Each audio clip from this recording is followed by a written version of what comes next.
శ్రీమాత్రే నమ. జయ గురు దత్తాత్రేయ నమ. ఈ వీడియోలో మనం జూన్ 8వ తారీఖు నుంచి జూలై 4వ తారీఖు మధ్యలో శుక్రగ్రహం కర్కాటక రాశిలో ప్రవేశించి అక్కడ ఉన్నటువంటి గురుగ్రహంతో 27 రోజుల పాటు ప్రయాణించడం జరుగుతుంది. ఇది సింహరాశి వారికి ఎటువంటి ఫలితం ఇవ్వబోతుంది అని ఈ వీడియోలో మనం పరిశీలిద్దాం. ఏదైనా రెండు శుభగ్రహాలు ఒక రాశిలో కలిసినప్పుడు ఆ రాశి యొక్క ఫలితం చాలా విశేషంగా కలిసి రావడం జరుగుతూ ఉంటుంది. అదే ఒక శుభగ్రహం పాపగ్రహం కలిసినప్పుడు ఆ రాశి భావాల్ని సంపూర్ణంగా నాశనం చేయడం జరుగుతూ ఉంటుంది. సో ఈ విధంగా ఈ సింహరాశి వారికి ఈ గురు మిత్రగ్రహం 12వ స్థానంలో ఉన్నాడు. ఓకే, ఇప్పుడు శుక్రగ్రహం, శుక్రుడు మన సింహరాశి వారికి శత్రుగ్రహం. అటువంటి శుక్రుడు ఈ రాశి వారికి తృతీయ దశమాధిపతి. ప్రధానమైనటువంటి వృత్తి అంటే ఏదైతే సింహరాశి వారు జీవనోపాధి సాగిస్తారో, వారు ఏ రంగంలో స్థిరపడతారు, ఏ వృత్తిలో రాణించగలుగుతుంటారో అంతా కూడా దశమ భావమైనటువంటి వృషభ రాశి అలాగే శుక్రుని యొక్క స్థితి బట్టి ఆధారపడి ఉంటుంది. అటువంటి శుక్రగ్రహం ప్రస్తుతం 12వ స్థానంలో ఉన్నటువంటి గురువుతో కలియడం జరిగింది. ఇది ఈ రాశి వారికి ప్రధానంగా వృత్తిపరమైనటువంటి మార్పులు రాబోతున్నాయి. అంటే మీ యొక్క జీవన విధానం, ధనం సంపాదించే విధానం, మీ యొక్క శ్రమకు తగినటువంటి ఫలితాలు ఇవన్నీ కూడా ఈ సమయంలో మీరు మీకు ఇష్టమైనటువంటి వృత్తిలో మారడానికి ఇది చాలా అనుకూలమైనటువంటి సమయం. ప్రధానంగా ఏమవుద్దంటే దశమ స్థానాధిపతి అంటే ఉద్యోగానికి సంబంధించిన గ్రహం. అటువంటి గ్రహం అటు అష్టమాధిపతితో కానీ పంచమాధిపతితో కానీ తృతీయాధిపతితో కలిసినప్పుడు వృత్తిలో 100% చేంజెస్ రావడం జరుగుతుంటుంది. సడన్గా బలవంతంగా అయినా సరే ఉన్న వృత్తిలోంచి మారి వేరే వృత్తిలోకి మారడం జరుగుతూ ఉంటుంది.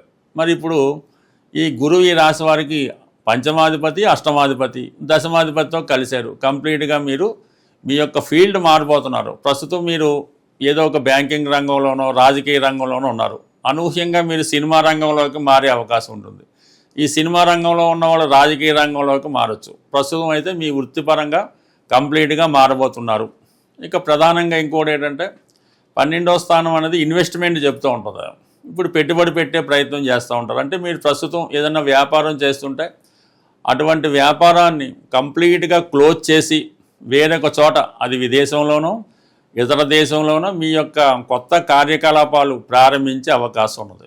అంటే మరి కొంతమందికి ఉన్న చోటు నుంచి ప్రస్తుతం అక్కడ వ్యాపారం చేసుకుంటూనే వేరొక బ్రాంచి మీరు వేరే ప్రాంతంలో దాన్ని స్థాపించే అవకాశం ఉన్నది. ఇది ఆధ్యాత్మిక రంగంలో ఉన్న వాళ్ళకి వర్తిస్తుంది. దాని తర్వాత రాజకీయ రంగంలో ఉన్న వాళ్ళకి, సినిమా రంగం వారికి కూడా వర్తించే అవకాశం ఉంది. బట్ ఇప్పుడు ఈ సింహరాశి వారికి గురువు 12వ స్థానంలో ఉన్నప్పుడు వారు ఏదైనా ఒక దేవాలయాన్ని బాగు చేయించడం కానీ, ఒక ఆశ్రమాన్ని నిర్మించడం కానీ, లేదంటే విదేశ ప్రయత్నాలు చేయడం కానీ, దూర ప్రాంతంలో ఏదైనా స్థిరాస్తి కొనడం కానీ ఈ విధంగా చేయడం జరుగుతూ ఉంటుంది. శుక్రుడు 12లోకి వచ్చినప్పుడు కొంతవరకు విలాసవంతమైనటువంటి లగ్జరీ లైఫ్ని ఇవ్వడం జరుగుతుంటుంది. కొంతమంది సినిమా తీస్తూ ఉంటారు, కొంతమంది ఏదైనా ఒక పెద్ద వాహనం లాంటిది కొంటూ ఉంటారు. ఈ సమయంలో మీరు ఏదైనా ఒక ఆధ్యాత్మిక సంబంధించింది బాగా పాపులర్ అయినటువంటి ఒక సంస్థని మీరు నెలకొల్పే అవకాశం ఉంది. అది విద్యా సంస్థ అవ్వచ్చు, ఏదైనా ఒక ఆశ్రమం అవ్వచ్చు, ఒక దేవాలయం అవ్వచ్చు. ఈ విధంగా మీరు ఇన్వెస్ట్ చేయడం జరుగుతూ ఉంటుంది. బట్ ఏదైనా ఈ సమయంలో ఈ రాశి వారికి వృత్తిపరమైనటువంటి మార్పులు 100కి 100 పాళ్ళు రావడం జరుగుతుంది. అయితే ప్రధానంగా ఈ రెండు శుభగ్రహాలు 12వ స్థానం నుంచి 6వ స్థానాన్ని వీక్షించడం జరుగుతూ ఉంటుంది. ఈ మకర రాశి అన్నది సహజ దశంభావం కాబట్టి ఎవరైతే ఉద్యోగ ప్రయత్నాలు అంటే సాధారణంగా సింహరాశి వారికి గవర్నమెంట్ సర్వీసులో ఈ సివిల్స్, ఐపీఎస్, ఐఆర్ఎస్ కొన్ని అడ్మినిస్ట్రేటివ్ సంస్థల్లో వీళ్ళు ఎగ్జామ్స్ అయ్యి రాయడం అది జరుగుతుంటుంది. దాంట్లో చాలా సక్సెస్ అవ్వడం కూడా రావడం జరుగుతుంటుంది. ఎక్కువగా ఈ గ్రూప్ 1 కానీ సివిల్స్ కానీ నెంబర్ 1గా ఎవరు ఎక్కువ స్థాయిలో ఉంటారంటే ఒక 10 మందిని చూసుకుంటే కనీసం 5గురు ఈ సింహరాశి, సింహలగ్నం కానీ సింహరాశిలో ఎక్కువ గ్రహాలు ఉన్నవాళ్ళు ఈ విధంగా వృత్తిపరంగా ప్రభుత్వ ఉద్యోగం, ప్రభుత్వ సర్వీసులో రావడానికి కారణమవుతుంటుంది.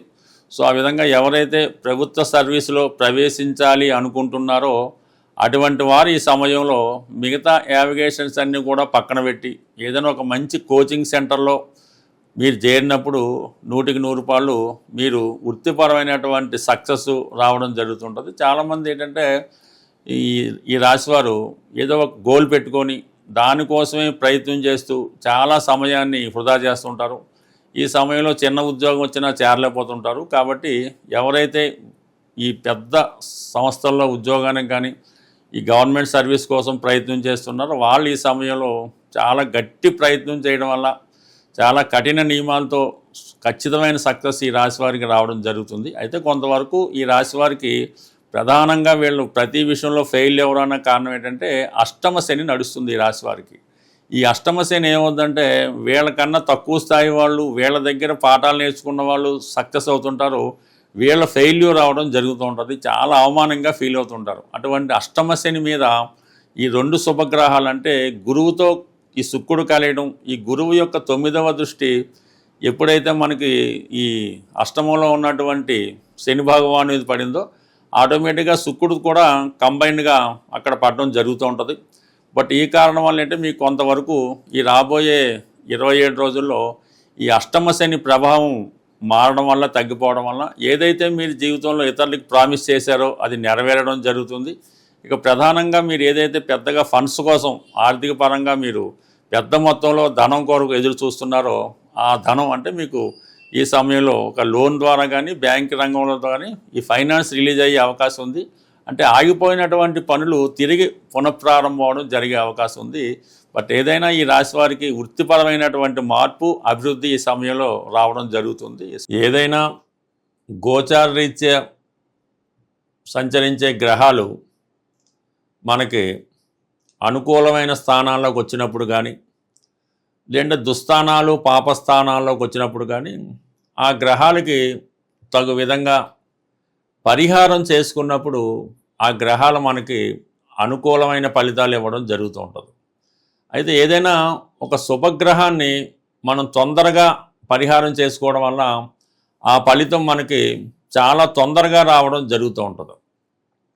అదే పాపగ్రహాల ప్రభావం ఉన్నప్పుడు మనం ఎంత కష్టపడి పరిహారం చేసినా కూడా ఆ పరిహారం అన్నది మనకి లభించదు. బట్ ఏదైనా ఈ రోజుల్లో ఈ పరిహారం అన్నది చిన్నది కానీ పెద్దది కానీ ఎవరికి వాళ్ళు సొంతంగా చేసుకుంటేనే ఆ ఫలితం వస్తుంది తప్ప మీ తరపున ఇంకొకరు చేశారు అన్నప్పుడు మాత్రం ఆ ఫలితం 99% దక్కకపోవచ్చు.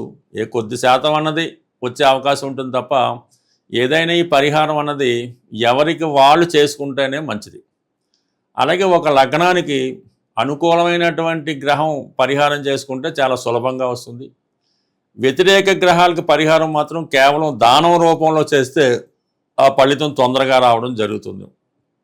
మరి ప్రస్తుతం మనకి శుక్రుడు శుభగ్రహం, గురువు శుభగ్రహం, ఈ గ్రహాల యొక్క అనుకూలత చాలా తొందరగా పొందే అవకాశం ఉంది. ఎవరైతే మరి 2 కూడా ఆర్థికపరమైన విషయాలు, కుటుంబపరమైన విషయాల్లో లేదు నిరుద్యోగపరమైన సమస్యలు ఎదుర్కొంటున్న వారికి మరి మీరు శుక్రగ్రహానికి పరిహారం చేసుకుంటే గురువుతో కలిసి ఉన్నాడు కాబట్టి శుక్రుడు బేగా అనుగ్రహించే అవకాశం ఉన్నది.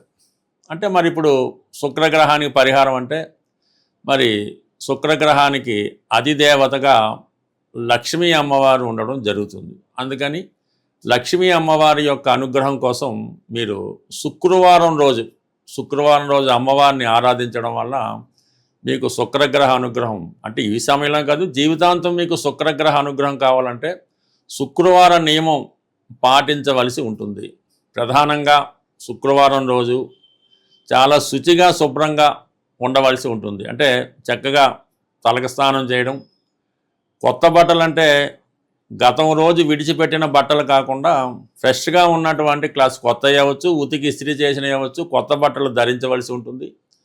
ఆ రోజు ఏ విధంగా కూడా మరి అబద్ధం చెప్పడం కానీ, స్త్రీలను దూషించడం కానీ, లేదంటే ఈ ఇంట్లో ఈ వంట బాగలేదు, ఈ కూర బాగలేదు అనే స్త్రీలను వేధించకుండా ఉండడం మంచిది. ఆ రోజు మీరు చక్కగా కనకదార స్తోత్రం కనకదార స్తోత్రం అన్నది చక్కగా ఒక నిర్దిష్టమైనటువంటి సమయంలో ప్రతిరోజు కూడా ఏ సమయం మీకు అనుకూలిస్తుందో ఆ సమయంలో శ్రద్ధగా 41 రోజులు చదవడం వల్ల మీ మనసులో ఉన్నటువంటి కోరిక చాలా తొందరగా నెరవేరే అవకాశం ఉంది.